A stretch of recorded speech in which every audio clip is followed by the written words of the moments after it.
Yeah, I mean, the way, not happy with the game Tuesday. We tried to build some good habits in the third period and, have a good working practice yesterday and carry it in tonight, and I think we did. And I think it helped that it looked like Jersey was trying to be physical early on. That's kind of probably the game we needed to get our attention as well, so it worked out both ways.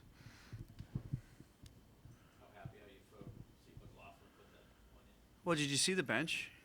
It tells you a bit about our team. Like, his kid's only been here a little bit, but how hard he's worked. I mean, I think every guy in the bench was excited for him. He's a hard-working kid. To get your first goal in front of your parents and family it's a nice thing to be able to do that. So I think everyone's really happy for him. He earned it. Played hard. Played well.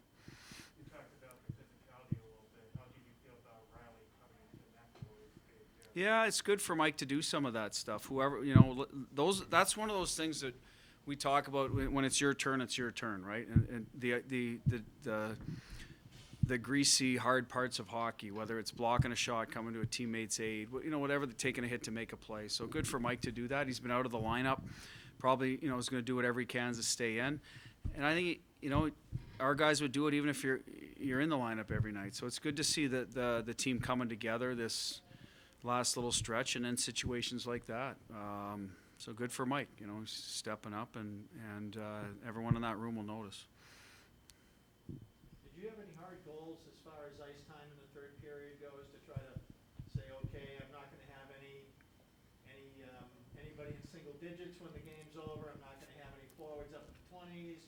Did you set anything like that? Because it looked pretty good at a certain point there. There's no goals, but you have it in your mind what at the end of the second period, what everyone's minutes are, and you can't. I don't think it's fair to sit. Say your top two lines are used to being over there for long stretches, so they do have to get their minutes, but you'll tighten up their shifts. And, as the sort of the last 7 or 8 minutes went on, then you're going to, sort of let the guys that don't play as much in there. But I don't know. It just seemed like the longest game ever. I'm sorry. But is it what time is it? Midnight right now?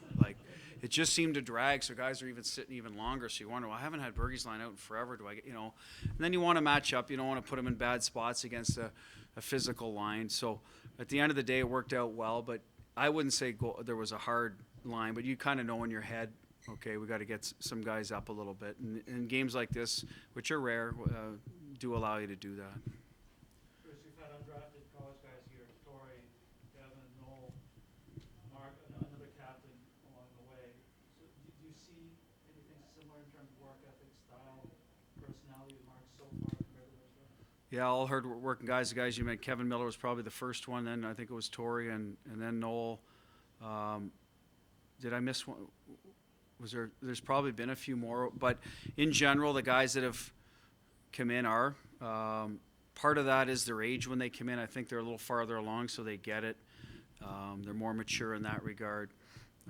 Mark certainly falls into that category. I mean, I know I was asked what type. You don't know until he gets in a game, but he's been working hard, doing everything very professional in practice, shooting the puck hard. You saw it on his goal. I don't think that was an accident. He can shoot the puck, making hard plays, and was called on to play the wing tonight. He's played more center. We're going to try to blend it in for him. But, he's another one of those guys. But, again, it's one game. I'm glad it went well for him. Let's get him in a few more before we see where he'll fit on this team. But good for him. Again, a lot of similar attributes to the guys you mentioned. Yeah, he got hit in the second period. Left with an upper body, unfortunately. He's another guy that answered the bell early to sort of calm down some of that, the physical stuff, and did a good job. And unfortunately, we haven't seen him play here, so not being able to finish the game would have been good to get him some minutes too and rest Charlie a little bit, go down to 5D and Lindy. They've played a lot, but at the end of the day, weren't able to do that. DeBrusk has been heating up again since the trade deadline, involved in a couple goals tonight. What have you seen? Yeah, good effort. It was a real good forecheck once. He knocks Smith off the puck. He doesn't recover. We score a goal a little bit after that. So those are some things we want him to do. You don't have to create havoc on the forecheck with either your foot speed, stick, or physicality. Guys that can use all of the above is obviously the best formula. But, for us, and him and certain guys, it doesn't matter how you do it as long as you do create some uncomfortableness. He did. He was physical, knocked him off the puck. I thought he attacked when he had opportunities. His legs were there to attack the net. I think it was just before the other goal. He almost slid one in 5-hole on a poor angle. He did that in Seattle in an overtime goal, so he's got that in his repertoire, but he has to separate to be able to do that. So, Jake gets streaky sometimes, and right now it's going in for him. Seems to get him more excited. Some wingers are like that, so, let's ride with it. And then when it doesn't start going in, as long as he keeps his good habits, you can usually get out of those when they're not going in quicker, and I think he's been able to do that the second half. That's one of the differences. He finds his game quicker than maybe he has in the past, and some of that has to do with maybe who he's playing with as well. They tend to create a lot of opportunities no matter what.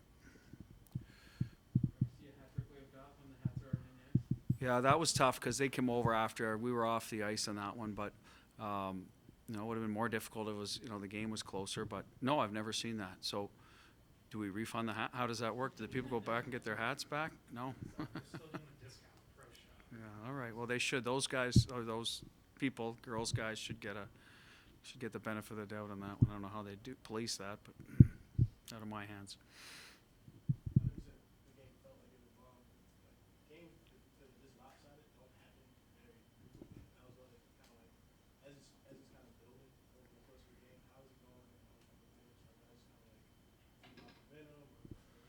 Yeah, I think the other team gets down a little bit. Let's face it, they're missing some of their starting goalies, so they might not even know the guys in there that well. But we made some plays in front of them as well. They didn't help their goalie either. So I think it's both. The other team gets discouraged, especially on the road, and now at home our guys are feeling it and they're making plays, and we do have some guys that can make plays. So like I said, they don't happen that often. Every shot we seem to take in the second period, we're on net. Sometimes you're missing the net on some of those good ones. It just happens that tonight they're all on. We found those seams and in the open nets. So I think for us it just built a little bit, and then eventually guys are pros. They go through these games. The third period to me was very normal. Just almost both teams. So let's get the game over with without getting an injury. Get on to the next game. So, but good for our guys for sticking with it. They had some opportunities to score. They're pros, and if they're given the opportunity, they should keep playing right to the final whistle.